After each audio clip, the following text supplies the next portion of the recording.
Salam sejahtera bagi kita di dalam Yesus Kristus.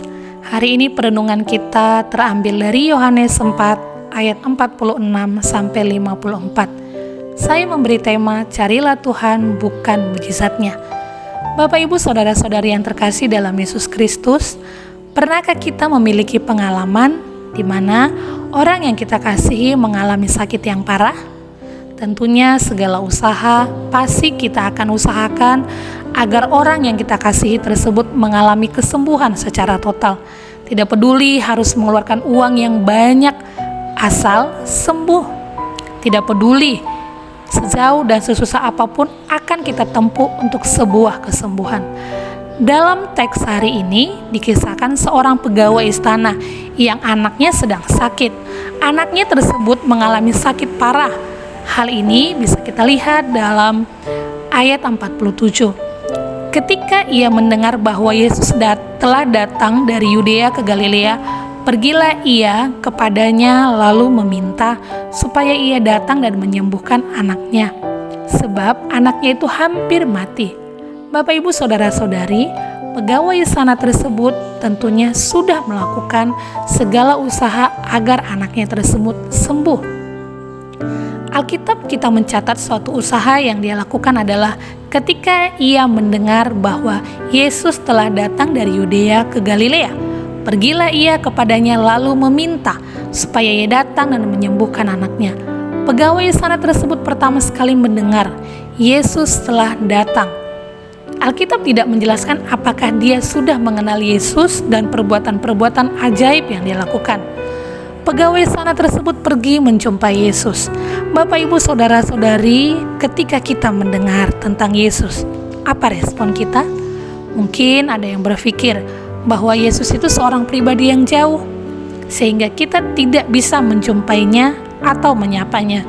Mungkin ada juga yang berpikir Yesus adalah Allah yang kudus, merasa tidak layak untuk menghampirinya. Kita belajar dari pegawai istana. Saat mendengar Yesus datang, hal kedua yang dilakukan adalah pergi menjumpai Yesus. Bagaimana dengan kita?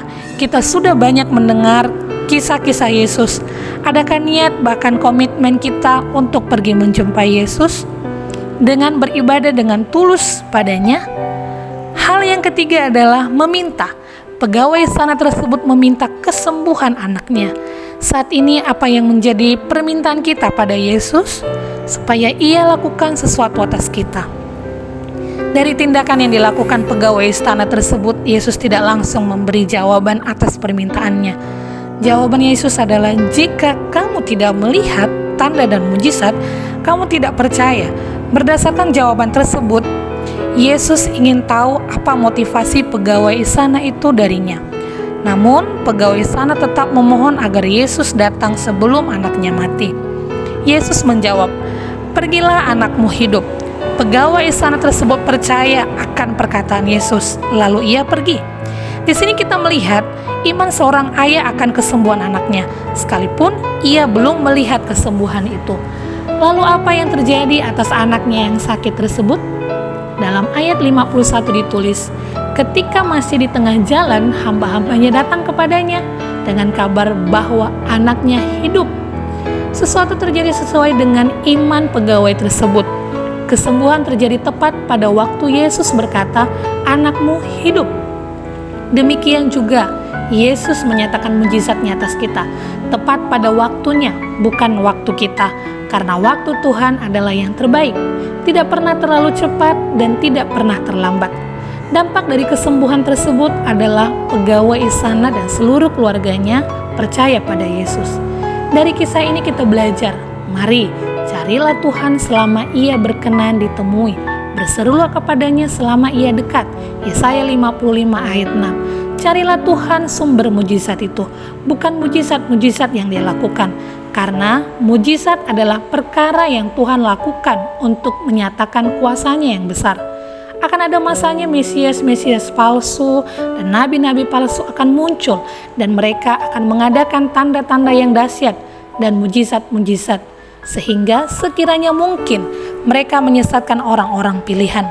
Bapak Ibu saudara-saudari, jika Tuhan saat ini belum menunjukkan mujizatnya atas permohonan kita, janganlah kecewa atau putus asa. karena Tuhan lebih tahu apa yang kita perlukan.